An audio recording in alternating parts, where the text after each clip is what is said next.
Hey guys, nice to have you back. As you probably know, this is Rewind Toys. I'm your host, Jason Emmett. We all love toys, right? I mean, why else would we be here if we didn't love toys?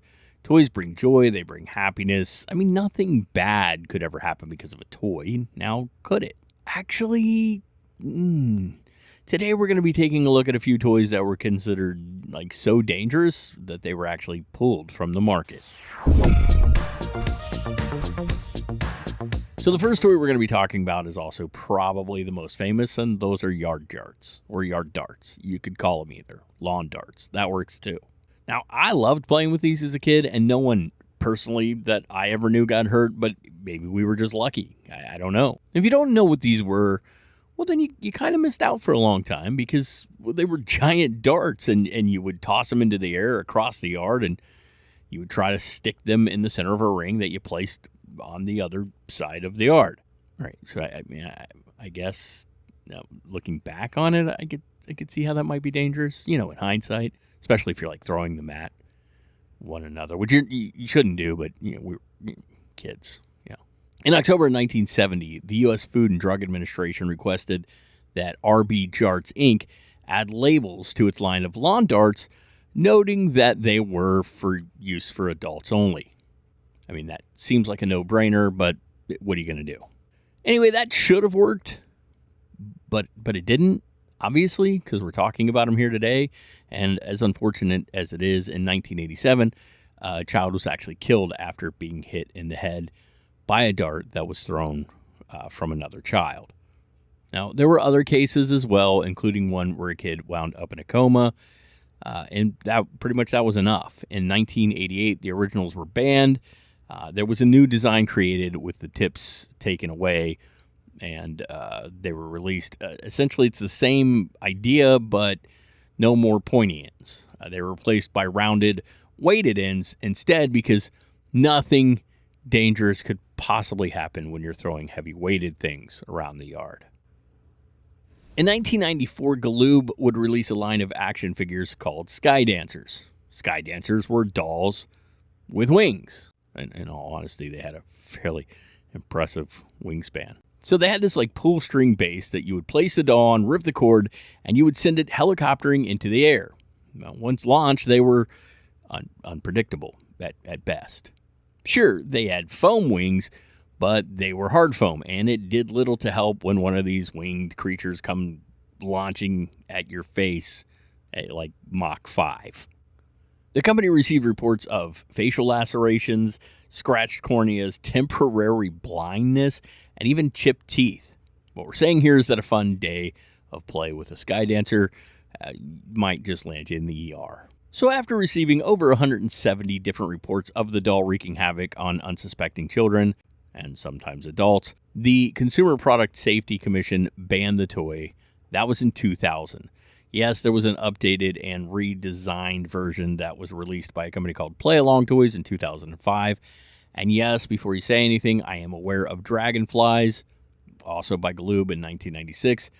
They were just the boy version of Sky Dancers, and they offered similar trauma-causing properties. Now, to any of my collectors out there, these for display only, obviously. They're out there. You can find them. They, like I said, collectors kind of want them because they're banned. But if you're going to play with them, just understand that it's only a matter of time until someone's head gets taken, like, clean off. Clean off. So do any of you have a fear of dolls? Well, if you don't, you might after hearing about this one. By 1996, Mattel had been past the Cabbage Patch Kid torch, and they wanted to update the line. They tried several different things. There was one that I think, was meant to be a swimmer. There was one who you could like design and do stuff to its hair, but none of those seemed to be enough. No, Mattel wanted a doll that could eat and chew and swallow. So freaking weird. Enter Snack Time Cabbage Patch. They had a battery-powered mechanized jaw that would, chew. It was creepy enough to watch. It's kind of like a lizard sucking down a frog or something. But that wasn't the worst part. No, the worst part was that they had no discrimination towards what they were sucking down at all. Be it their faked food or a strand of some kid's hair or maybe the cord of a sweatshirt or a finger. It didn't matter. They really didn't discern between what they were attempting to digest, and the mechanism was thought to be strong enough to actually do some damage. Okay, in full disclosure, Mattel and the CPSC said they found no serious safety hazard associated with the toy, and no one was ever actually eaten, but Mattel decided they were going to play it safe. They figured their best bet was to offer a $40 refund and entered into a voluntary recall, and that was in 1997. Still, the thing is, what you guys need to understand is there are still a number of these dolls out there waiting, watching, eating. Look, I know a lot of parents have joked about drugging their children, but one manufacturer, they took that joke a little too far. Aquadots, or as some of you may know them, Bendies, were a big hit in the early 2000s. The toy allowed children to create fun works of art out of colorful little beads that were coated in a material that, when sprayed with water, turned into a mild adhesive. Now, once that adhesive dried, the beads would stick together and your design would stay in place. Pretty cool, right? Well, in 2007, after a number of children began experiencing seizures, and at least 2 were rushed to the hospital after falling into comas, it was discovered that the manufacturing plant was using a cheaper toxic plasticizer instead of the non-toxic version. These freaking things had GHB in them. Fortunately, there were no lasting effects to any of the children, and the toy has since been rebranded and re-released with new, stricter safety guidelines in place. I mean, way to go, guys. So in all honesty, this next toy doesn't even make sense when I think about just the marketing alone. So 2007, CBS, yes, the television station, they would license a company named Planet Toys, and they would release a CSI-themed forensic kit, or actually a couple different CSI-themed forensic kits. There was the CSI Forensic Lab and the CSI Fingerprint Examination Kit. Now, if you've ever watched CSI, you know it was hardly a kid-friendly show to begin with. I mean, it stands for Crime Scene Investigation, and that's what they would do. But what they did with the toys, I mean, that was even crazier than the idea of making a toy off this television show. So the toys offered a fingerprint dusting kit complete with powder, and that powder was found to contain tremolite. Now, tremolite is one of the most harmful forms of asbestos, which is known to cause cancer. The toy manufacturers claim they did their own test, and they didn't find any asbestos.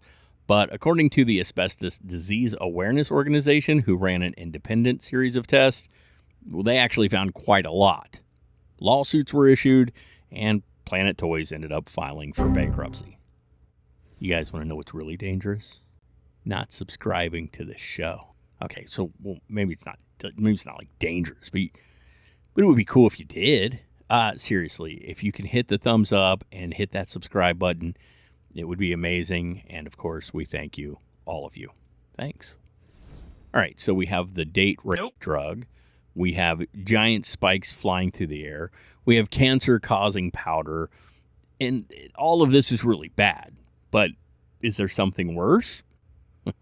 Ladies and gentlemen, I present to you the Gilbert U-238 Atomic Energy Lab. Yes, I said Atomic Energy Lab. Released in 1950 by the A.C. Gilbert Company, this science toy was designed so the kids could create and watch nuclear and chemical reactions in their own home using actual radioactive material. All right, so before you ask why, you need to understand that there were dozens of chemical reaction lab kits on the market at this time. Science was a booming thing, and they wanted to encourage kids, and I can get behind that. I mean, this is a way of getting kids interested in the scientific fields. A noble cause, to be sure, but there was a small issue. You see, this kit came with radioactive material, like real radioactive material. Well, Gilbert's original promotions claimed that none of the materials could prove dangerous as long as the instructions were followed. Those instructions encouraged laboratory cleanliness by cautioning users not to break the seals on 3 of the ore sample jars, stating they tend to flake and crumble, and you would run the risk of having radioactive ore spread out in your laboratory. You know every kid's going to break that seal. It's the first thing they're going to do. They're going to break the seal. Now, these sets weren't cheap either. running somewhere in the range of like $50 back in 1950, which today would set you back over 600 smackers. Such a small price to pay for possible radiation sickness. All right, to be fair, in 2020, the professional journal IEE Spectrum published a detailed review of this, old toy. They claimed the likely radiation exposure was minimal, about the equivalent of a day's UV exposure from the sun. Again, as long as you didn't remove the samples from their containers. Like I said, I'm sure no kid is gonna, go against directions, right? It's a different world, people. It's a different world. Well, kids, there you go. I feel we've done a really good job keeping you up to date on a few toys out there that might just be harmful to your health. Now, if you like this one, we'll probably do another one down the road. But remember, when it comes to fun or sometimes dangerous toys from your childhood, the ones that can't eat a finger or fly into your eye, remember, the hunt, well, that's half the fun.